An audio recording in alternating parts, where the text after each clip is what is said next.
Di awal era perselisihan, umat manusia merupakan ras yang baru dan lemah di Land of Dawn. Mereka bekerja di seluruh dunia dan menciptakan sejarah mereka sendiri. Mereka adalah makhluk yang baik sekaligus jahat. Mereka dapat mengorbankan hidupnya demi keadilan, tetapi dapat mengorbankan temannya demi keinginan mereka sendiri. Mereka merupakan gabungan cahaya dan kegelapan. Untuk memperebutkan kepercayaan umat manusia, perang tanpa akhir pecah untuk kedua kalinya. Setelah perkembangan lebih dari 1 abad, ketika Bran masih merupakan seorang kepala keluarga dari keluarga Antalus, yang merupakan keluarga paling berkuasa dari seluruh umat manusia. Jeng Elis anak perempuan bungsu Brun, tetapi dibanding dengan kedua kakak laki-lakinya yang hebat, Jeng Elis kecil tidak begitu penting. Identitasnya sebagai anak yang tidak sah membutakannya dan tidak pernah dihargai oleh keluarganya. Jeng Elis perlahan-lahan tumbuh di lingkungan jahat ini. Dia membenci semua orang di sekitarnya, membenci takdir yang tidak adil ini, membenci dewa munafik yang dipercayai keluarganya, dan kegelapan tersebut telah menyebar di dalam hatinya. Suatu hari, para prajurit yang kembali dari medan perang berkelahi merebut hasil jarahan dan membaginya seperti biasa. Jeng Elis berdiri di suatu pojokan yang tidak jauh, melihat mereka dengan dingin. "Mengapa kalian membawa kembali sampah seperti ini? Benda ini sangat merusak pandanganku." Seseorang berkata demikian itu sambil membuang sebuah manik yang tampak redup dan kusam ke tanah. Jeng Elis melihat ke arah benda tersebut, tanpa disangka benda yang tampak kusam bagi orang lain, bercahaya berwarna merah mawar di mata Jeng Elis. Benda itu bergulir perlahan ke arah kaki Jeng Elis, dan saat dia menyentuh dengan tangannya, suatu suara iblis memenuhi pikirannya. "Serahkan jiwamu Elis, terimalah kekuatan kami dan kamu akan memperoleh apapun yang kamu inginkan." "Jika aku memperoleh apa yang aku inginkan, apa yang kau inginkan dariku?" "Sangat sederhana, yang kubutuhkan hanyalah keyakinan dan kepercayaan keluargamu. Tinggalkan penguasa cahaya dan terjun ke dalam abis." Kepercayaan bukanlah untuk Jeng Elis, tetapi dia mengingat janji yang selalu dia utarakan setiap kali dia memberi persembahan. Cahaya suci yang tak pernah padam akan menghukum semua pengkhianat. Tidak ada yang mengetahui apa hukuman tersebut.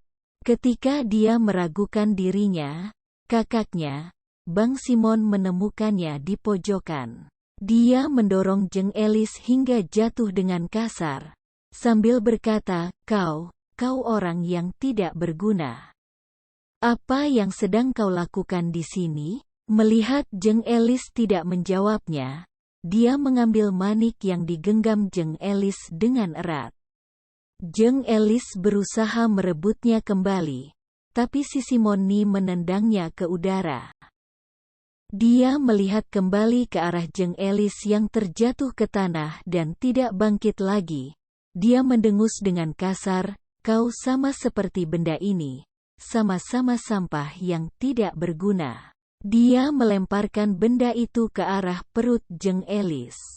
Jeng Elis berteriak karena kesakitan dengan suara yang sangat mengerikan, sehingga menarik perhatian semua orang di sekitar. Suara tawa memenuhi ruangan itu untuk beberapa waktu, dan Jeng Elis merasa seperti kehabisan nafas.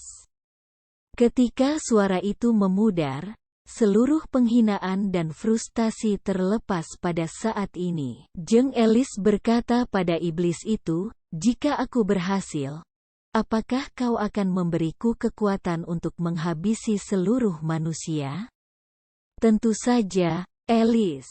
"Baiklah, maka aku berjanji padamu." "Bagus sekali, Elis." "Ahahaha. Suatu energi yang berpendar menciptakan suatu tanda hitam di tangan Jeng Elis, kemudian menghilang. Dia menyimpan manik itu lalu pergi diam-diam. Brun sudah tua, namun penerus keluarga Antalus belum dipilih. Dari kedua anak laki-lakinya, Simon yang lebih muda adalah sosok yang dia sukai, dan membuat anak tertua Colin kecewa atas keputusan ini.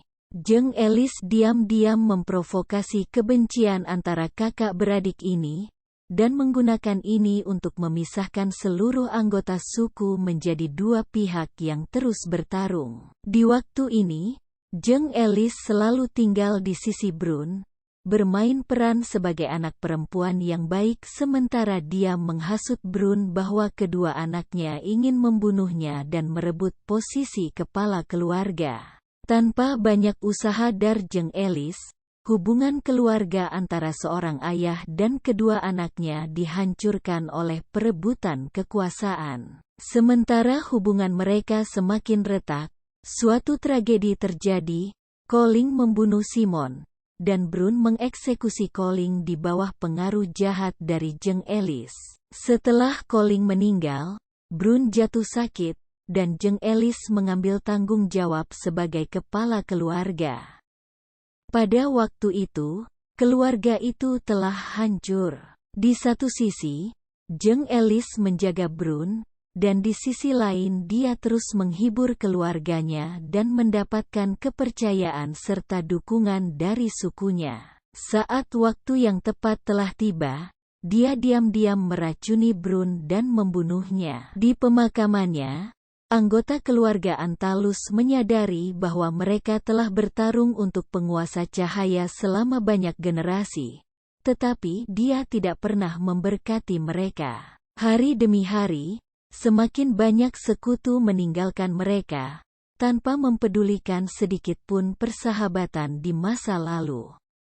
Mereka marah tapi tidak bisa melakukan apapun tentang ini. Dipengaruhi oleh Jeng Elis, mereka mendatangi altar, melemparkan benda-benda suci ke tanah dengan marah, dan membalas penguasa cahaya dengan perbuatan mereka sendiri. Di saat benda-benda suci itu dihancurkan, suatu cahaya terang turun dari langit di atas altar itu, menembus tubuh seluruh anggota suku, termasuk Jeng Elis. Di tengah raungan mereka, sayap yang berwarna hitam legam bercampur dengan darah tumbuh dari badan mereka, serta taring yang tajam tumbuh di mulut mereka. Ini merupakan hukuman yang disebutkan dalam sumpah tersebut, kutukan yang tidak dapat dihapus. Mulai saat itu, mereka akan menjadi monster yang tidak pernah melihat matahari lagi. Setelah cahaya itu memudar, tangan-tangan iblis yang bersimbah darah muncul dari dalam tanah. Dengan menyentuh mereka, anggota keluarga Antalus telah diberikan hadiah yang dinamakan hidup abadi oleh Abis. Pada saat ini, kekuatan yang dapat mengambil seluruh nyawa. Ketika semua memudar, mereka menyadari bahwa mereka telah jatuh ke lubang di antara cahaya dan kegelapan dan tidak akan diterima lagi oleh dunia. Di bawah bimbingan iblis tersebut, Jeng Elis memimpin sukunya untuk menyembah dan mengikuti penguasa jurang kegelapan. Setelah itu, keluarga Antalus hilang dari dunia untuk selamanya.